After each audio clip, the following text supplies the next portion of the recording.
Back, the Spurs are on the West Coast to start Summer League play. Larry Ramirez is with them, so RJ is stepping up to the plate to give us a preview of what's on tonight's instant replay, sir. All right, Tim, and no surprise here, we're talking Wemby Mania, of course, the silver and black on the West Coast, and coming up tonight on instant replay. So yeah, as Tim just mentioned, I'm making my first appearance on the show because Larry is out on the West Coast. He's going to be live from Sacramento, where the Spurs held practice today to get ready for the California Classic. I feel like to be able to play through 82 games season, I got to go through a lot of conditioning. And it's finally back to basketball for Victor and the Summer Spurs. We'll break down what to expect this week and what players are looking to break out before Wembanyama makes his debut in silver and black in Las Vegas.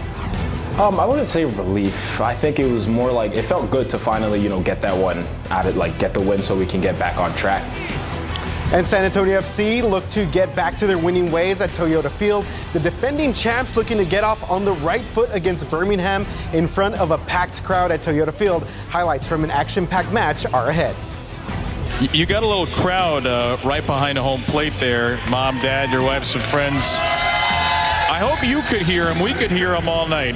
Yeah, I could hear them. They're loud and clear. I feel really lucky to have so many people supporting me out here. Up to see Jordan Westberg. And former New Braunfels baseball star, that is, Jordan Westberg, shining on the diamond this week.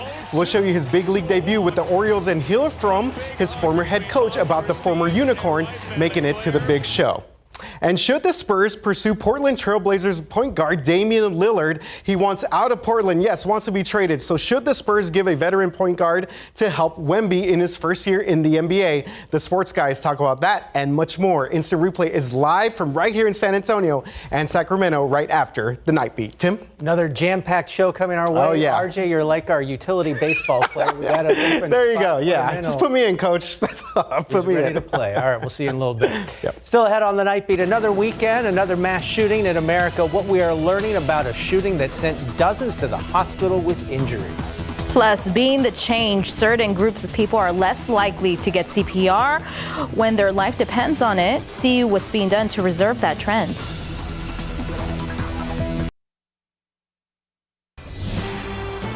If someone is suffering from a heat-related illness, doctors say you need to act quickly. In some cases, that might even mean CPR. But data from the American Heart Association shows that Black and Hispanic Americans are less likely to get the help they need during these medical emergencies. Our night team's Avery Everett breaks down that CPR data tonight and also tells us how our community can change that statistic. 1 and 2 and 3 and 4. With every beat Up in the left shoulder. Diamond Garza says there's a better chance. Giving CPR doesn't always mean we're going to have a positive outcome, but it gives this person a chance of survival. A skill that can save lives. Sir, are you okay? Garza says she tries to teach CPR to just about everyone. Foster parents, construction workers, attorneys, bankers, anybody under the sun. But there's concern that who actually needs the life-saving measure isn't receiving it. The statistic that Black and Hispanic adults are less likely to receive CPR is nothing new, but classes like this one are trying to change that culture. And that stat comes as no surprise to Brenda Delgado.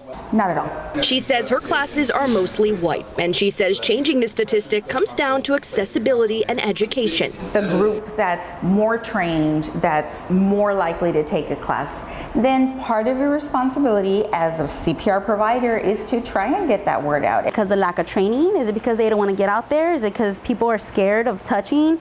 That is something that we have to think about. When it comes to safety, Garza says it's worth any chance. We're all humans. We need help. It seems like a simple beat. 1 and 2 and 3 and 4. But Garza says it's time to give everyone a chance at survival. A CPR class like this one costs around $65. If you're looking to get this training but not break the bank, we have tips and tools on our website, KSAT12, to help you get there. Avery Everett, KSAT 12 News. Yep, important things to think about there. And of course, it has been plenty hot as we wrapped up the month of June and even heading into the first couple of days of July. Let's take a look at some of the almanac data for the day. We started off at 76, not too bad, 2 degrees above the average low for this time of year. A high of 97, which is 3 degrees above the average high of 94, but well below the record of 106 that was set back in the 1890s. Now, right now, we've managed to cool down into the 70s for those that found the rain-cooled air, and still sitting in the 80s here in San Antonio, but we are not finished with the heat. Remember, we do have that average of 94. Looking ahead to the next several days, still upper 90s in store, and maybe as high pressure starts to work its way back into the Lone Star State next weekend, we could potentially see a few more triple digits creep back into the forecast. So we'll have another full detailed look at what we can expect, even heading into the 4th of July, plus some pretty awesome sunset photos that we got into KSAT Connect coming up here in just a few, guys. Thank you, Mia. Cleanup crews are slowly making progress to clear a train derailment near Yellowstone National Park in Montana. 2 more train cars, one containing asphalt and the other molten sulfur, were removed Friday. In total, 10 cars carrying hazardous materials jumped the tracks and fell into the Yellowstone River last weekend. Only 2 more cars are left in the river, but officials say it will be a few more days before they're removed. The water in the area has been deemed safe to drink, but boating and fishing in the area has been temporarily banned. 2 children and a teen are dead and 4 more fighting for their lives at a hospital after a terrible crash on Interstate 95. Take a look. It happened near the Georgia-Florida state line on Saturday when a car slammed into an SUV that was slowing down. A teen, 12 and 14-year-old, a 10, 12 and 14-year-old were riding in the car and all of them died. The driver of that car is in serious condition. Highway officials closing the interstate for hours as they clean up the scene. The passengers in the SUV also in the hospital in critical condition tonight. Investigators haven't said why that SUV slowed down. At least 1 person is dead after a single-engine plane went down near a golf course in South Carolina. It happened in North Myrtle Beach just before noon local time, a few miles from the coast. The Federal Aviation Administration has confirmed 5 people on board the plane. Meanwhile, police in the area have only reported 1 death, and 1 person was taken to the hospital in connection to the crash. The National Transportation and Safety Board is investigating. In Southern California, 15,000 hotel workers have walked off the job. Employees for more than 60 major hotels in Los Angeles and Orange County went on strike this morning. Desk staff, housekeepers, chefs, and wait staff are all pushing for better pay and benefits and improved working conditions. Their union says the workers will strike for however long it takes, but it's expected that many of those on strike today will return to work tomorrow when they'll be eligible for a holiday pay premium. And plans for thousands of actors to go on their own strike are now on hold. A contract between the actors and several major studios and streaming services was set to expire Friday night, but a union representing more than 150,000 actors says the contract negotiations will be extended until July 12th. If the Screen Actors Guild American Federation of Television and Radio Artists does eventually go on strike, they would join 11,000 members of the Writers Guild of America who have already been on strike for 2 months. Production of many movies and television shows have already been shut down by the current writer strike.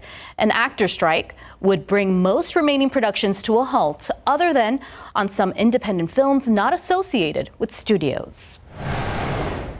And a child and the wife of a French mayor were injured after rioters rammed a car into the family's home. Yeah, this on the 5th night of national outrage and protest following the deadly police shooting of a 17-year-old boy in a Paris suburb. A local prosecutor has classified the attack of the mayor's family an attempted murder. More than 700 people were detained just last night. Several areas around the country are being reinforced with more police personnel and vehicles to discourage more violence. Still ahead on the Nightbeat, another mass shooting in America. 2 are dead and dozens injured overnight in shootings across the country. Everything we know about that gun violence next. Another deadly mass shooting in America. This time, 2 people killed and more than 24 injured at a block party in Baltimore, Maryland. ABC's Ike Ajachi reports on the violence from Washington. Tragedy at what started as a joyous holiday weekend block party in Baltimore. An 18-year-old woman and a 20-year-old man were killed, and more than 24 injured after shots rang out at the Brooklyn Day celebration just after midnight. Currently, we're still at 30 victims. Ages range from 13 to 32. Baltimore's mayor appealing for help. Treat this as if it were your family, if this was your neighborhood, if this was an event in your community. Hundreds were taking part in the festivities when witnesses say 20 to 30 shots were fired. 9 victims were taken from the scene in ambulances. Another 20 walked into area hospitals with injuries. Remnants of the cookout remained on Sunday. Bikes, folding tables, chairs, and party cups littered the area after people scrambled to flee. Our detectives are currently working an extensive crime scene. Earlier in the evening, people in the city's Brooklyn community had mistaken fireworks for gunfire. The ATF is supporting Baltimore police in the investigation, helping to process and collect evidence. Ike Ajachi, ABC News, Washington.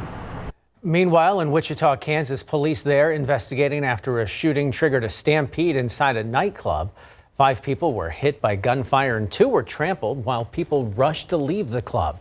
Nobody died in that shooting, and police already have arrested 1 of the suspected shooters. Still ahead on the Nightbeat, a disease that's sometimes deadly. Malaria has been found in the Lone Star State.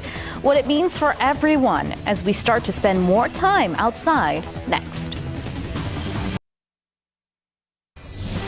Welcome back. Besides the forecast, here's something else to consider as the 4th of July approaches. For the first time in decades, a South Texas resident has been diagnosed with malaria. That means disease-carrying mosquitoes are buzzing in the Lone Star State. It's one of 5 cases reported in the United States in 20 years. The Night Team's Patty Santos tells us what questions to ask your doctor if you're feeling sick after a bite. Knowledge is key to ensuring malaria doesn't become permanent in Texas, says UT Health San Antonio Dr. Jason Bowling. We don't want people to be alarmed, but we want people to be aware. Staying away from mosquito bites. Easier said than done when you step outside at dusk or dawn. The CDC is sending out alerts asking people to take precautions while outdoors and warning medical staff to be on the lookout for the symptoms and test for it. Fever, chills, feeling bad, feeling tired, headache. People can have pretty significant headache. Nausea, vomiting, diarrhea can happen, muscle weakness. This is malaria parasites here. So these ring stages here are kind of early in the parasite life cycle. Scientist Dr. Ian Cheeseman at Texas Biomedical Research Institute has been studying the genetics and mutations of malaria for 15 years. One of the major issues we're dealing with in malaria right now is the emergence and spread of drug resistance. He says South Texas has the heat and rainy conditions for the parasite to spread. Simply put, his job is to make sure the medicine currently available to treat malaria stays effective. Each one of these is going to burst out and infect a new uninfected red blood cell. So at the kind of peak of malaria disease, you can see that the parasite can really quickly colonize the blood. Long sleeves, pants, and repellent are a good way to keep malaria at bay. And that was Patty Santos reporting. Yet another fun thing to keep in mind out there. And talking about fun things, I mean, this weekend was very busy. The weather was busy, but we're also, I don't know, I think I keep smelling barbecue, and I think it's because I want to eat barbecue. 'Tis the season, right? 4th of July, fireworks, barbecue, all of the things. And nice sunsets. This actually was a beautiful way to wrap up the first weekend of July here in San Antonio and even surrounding areas. Take a look at some of these awesome photos that we got sent into KSAT Connect here this evening. This one's from Taylor McClelland out there in the Woodlawn Lake area, saying the clouds hung around just long enough to provide a very vibrant sunset. And how about this? Caption, I think, is pretty spot on. Sky on fire. This was sent in by Lori out there in New Braunfels, and we have another one. Beautiful tree there, nice little landscape photo with the colors in the background of that sunset. This was sent in from Bulverde. We have a ton more that we have up on KSAT.com with the KSAT Connect feature. If you have your own photo, definitely feel free to share those with us. We love to show those sunset photos as well. All right, looking ahead to the upcoming week here in South Central Texas. Still hot, but not quite as hot as what we saw to kick off last week. Again, we'll talk more about that 4th of July forecast pretty much the same as what we're expecting tomorrow. Hot, a little muggy into the afternoon with an isolated chance for a quick shower or two. And yes, those isolated rain chances will continue pretty much on a daily basis over the next several days. And that all starts off with our Monday here. So we'll start off in the mid to upper 70s first thing tomorrow morning, pretty similar to what we've seen over the past several mornings with some additional cloud cover. I think that cloud cover will hold on a bit into the afternoon. Some peaks of sunshine, of course, very much possible. Temperatures climbing near about 89 by lunchtime, and then we'll see those thermometers top off in the mid to upper 90s here in town with that 20% chance for a few isolated showers to a stray rumble of thunder there too. So here's a future cast taking a look at what the radar could look like as we head into the first day of the upcoming week here. Throughout the first half of the day, we're pretty quiet, maybe a few isolated showers across our far southwestern counties. And then as we head into the afternoon hours, put some of that daytime heat to work with the moisture in place.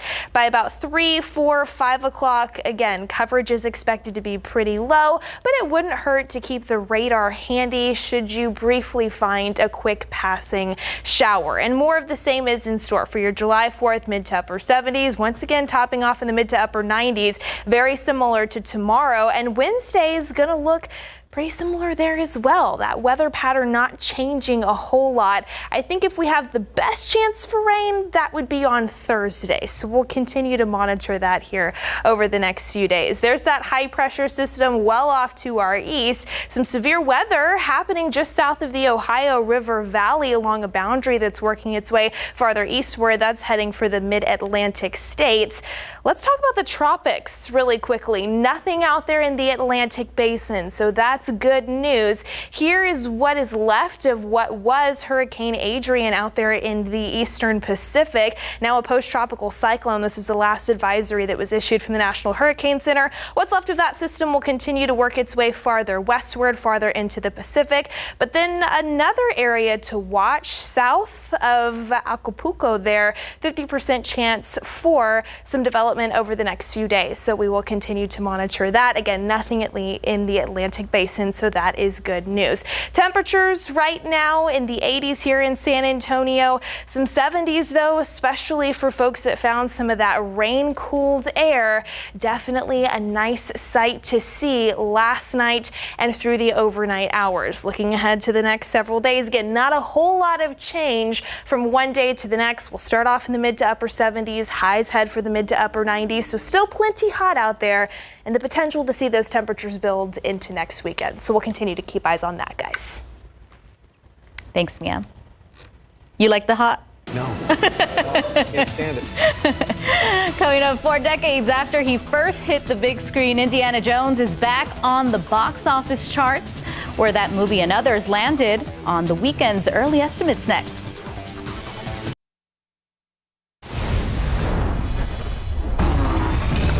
Transformers: Rise of the Beast kept a hold of 5th place, earning $7 million for a domestic total of $136 million. $7.5 million kept Jennifer Lawrence and No Hard Feelings in 4th place. Elemental slipped a spot to number 3, taking in $11.3 million. For years, I've been taking care of this little boy. Spider-Man Across the Spider-Verse dropped to 2nd, but $11.5 million gave the animated sequel a domestic total of $340 million. Don't move. Who are these people? We need to get out of here. Are they with you? Indiana Jones and the Dial of Destiny opened with $60 million. Not great for a film that cost $295 million to make, but easily enough to take the weekend crown. In Hollywood, I'm David Daniel. Old Indy still cracking the whip. It's been a busy sports week on and off the field. RJ is standing by with a preview of tonight's instant replay. Oh yeah, guys, we have an action-packed show today. Of course, the countdown is on to tip off for the Spurs Summer League, and we have got you covered on all bases. We'll break down the roster and look ahead to the action-packed game schedule. Larry is live in Sacramento with the latest, and I'm right here in the studio as we get set for Victor Wembanyama's debut in silver and black later this week. This ball hit hard, center field. That's going to be trouble. Gets down and will go to the wall. Garcia. And the hits keep coming for San Antonio's very own Josh Young. The Rangers' third baseman is headed to the MLB All-Star Game and is set to do something for the franchise that hasn't been done in more than 40 years. I'm just grateful for the opportunity they gave me. I mean, just as of right now, having only, 4 fights with them, they just put me on the biggest platform. And it's almost fight night at the AT&T Center. A welterweight title is on the line, and San Antonio boxing fans will get to see Floyd Kid Austin Schofield fight in front of a home crowd for the first time. And this young man is very excited to be representing Golden Boy Promotions and Oscar De La Hoya. Plus, Tony Parker meets up with Victor Wembanyama today for a little bit of brunch as he sits out the California Classic. Again, Larry is in live from Sacramento as the Spurs prepare for their debut tomorrow night in the Summer League. Instant Replay is live, and it's next. And we're going to be breaking down this brunch, guys. Yeah, because you called it a little brunch. Have you seen that spread? Yeah, it's a pretty good spread. Yeah, we're going to be talking about this. There was more than 2 We're going to be people. analyzing this. We weren't invited. All right, thank you, RJ. We'll be right back.